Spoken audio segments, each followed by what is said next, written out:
organisms and population. This is very simple topic, right? In this topic or in this video, we are going to study about abiotic factors. Okay, in the last class we have understood what is ecology and its importance in organisms and its environment. Basically, ecology deals with the interactions among the different organisms or connection with the organism as well as with the environment. Very simple, right? In this video we are going to study abiotic factors. Abiotic factors are basically the non-living, they do not have life at all. They are non-living part of an ecosystem. For example, temperature, water, soil and sunlight, right? These are the abiotic factors. There are many abiotic factors. So in this video we are studying about some of the major abiotic factors that interact with the organisms, right? Let's begin.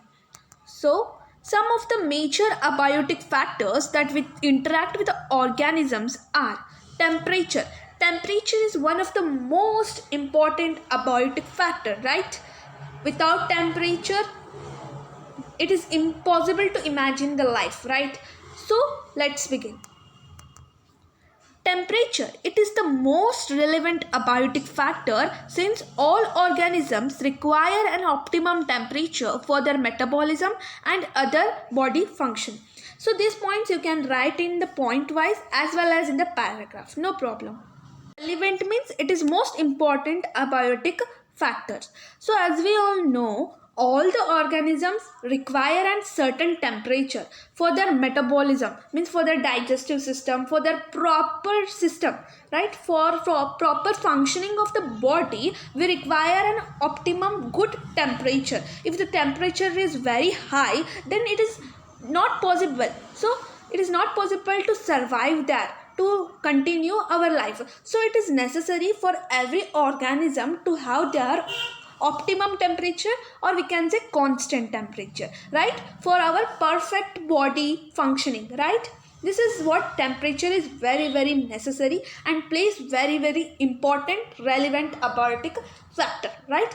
So as we all know, we require an optimum temperature for our metabolism, for good body function, digestive functions and survival, right? Then next, move on.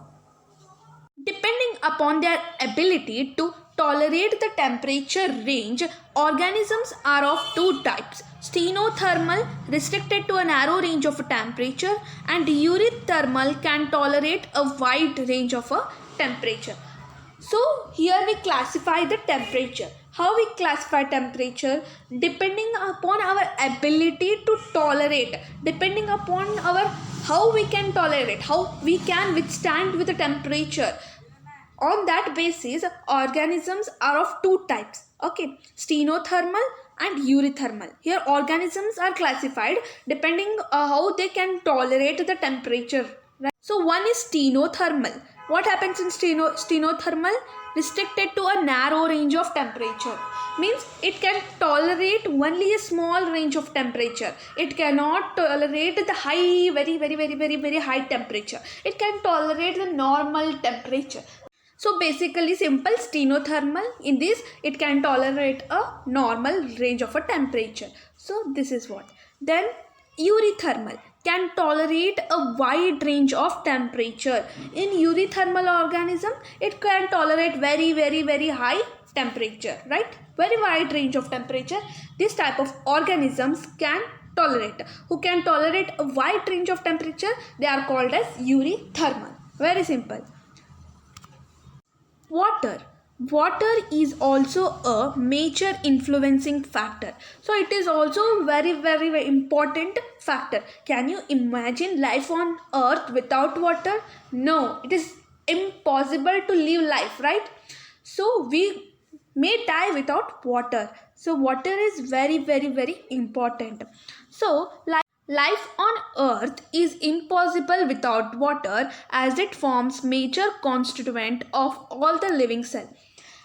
For every organism, water is very necessary. No one can survive without water. So it plays a very important role among organisms. Okay, next one. In oceans, where quantity of water is not a limitation, the quality of water becomes one. As we all know, in oceans, there is a quantity of water is very high in oceans. Maximum quantity of water there is present. But what is the limiting one is there is no quality of water. There is no good quality of water. So this is what happens. Quantity is not important. Quality is also very much important for the survival of life. Okay. Then, depending upon the ability to tolerate the salinity, organisms can be stenohaline, restricted to narrow range of salinity, and euryhaline, tolerate wider range of salinity. As we all know, in water there is a presence of salt, right? There is a presence of salt. What is salinity? Salinity is the saltness, right? Or the amount of salt in a dissolved in a water. Okay, amount of salt which is dissolved in a water is known as salinity. As we all know, there is a presence of salt in the water. So there might be lot of salt dissolved in a water. There might be less amount of salt dissolved in a water. Here we classify the organisms depending upon how they can tolerate the amount of salt in the water. Okay, if they can tolerate little amount of salt, then they are called as stenohaline. If they can tolerate very high wide range of salinity, then they are called as euryhaline. Ability to tolerate the salinity means salt present in the water, right? How they can tolerate the presence of salt in water, organisms are classified as stenohaline. Stenohaline organisms, they can take little amount of salinity. No, they cannot adjust with a large range of salinity. Okay, whereas euryhaline, they can tolerate wider range of salinity. They are comfortable with a high quantity of salt dissolved in a water. Whereas stenohaline, they are restricted to a narrow range of a salinity. Very simple, right? Okay, let's move to the next one is soil. The nature and composition of soil differs from one place to another depending upon the climate, weathering process, and soil development method. As we all know, there is different types of soil: red soil, black soil, brown soil, right? There are different types of soil, right? So mainly this condition mainly depends on climate, how the climate is. It is winter climate or rainy climate. Depending on that type of climate, nature as well as the composition of soil differs from one place to other place, as well as the weathering process, as well as how people develop their soil in different countries, as well as different states, as well as different places. This is what soil nature and composition depends, varies. Okay, this is very simple. Then soil, the characteristic features such as soil composition, grain size, percolation, water holding capacity determine native of organism it can support.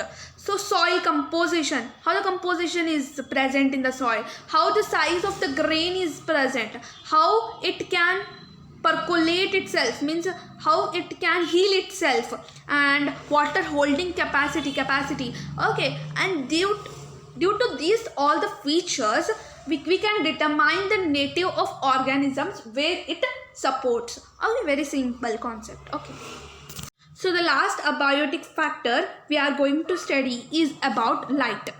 So light is also the major important, right? The major source of light on earth is sun. Okay, as we all know, sun gives light, right? The major source of light is basically sun. Very simple. Light is essential for plants to perform photosynthesis. Light is very important for plants because they perform the photosynthesis. Photosynthesis is very necessary for plants for their survival, for their food, right? It is very necessary. So to perform for photosynthesis for plants, light is very necessary. Light, soil, because major light is very necessary for plants to perform this. Okay, certain plants become adapted to perform photosynthesis under very low light since they are constantly overshadowed. they are constantly overshadowed by tall trees. What happens? Certain plants get adjusted to perform the photosynthesis under very little amount of light because they are constantly overshadowed by the tall trees. There are very tall trees are present, right? So the smaller trees cannot get the light, good amount of light. When the smaller trees cannot get good amount of light, then they get adjusted, right? We get sometimes adjusted with some things. Even the smaller plants get adjusted with little amount of light because they are constantly shadowed by the tall amount of tall trees. Due to tall trees, they do not get the good amount of light, so they get adapted to perform the photosynthesis under very low light. Okay, this is what happens for their survival.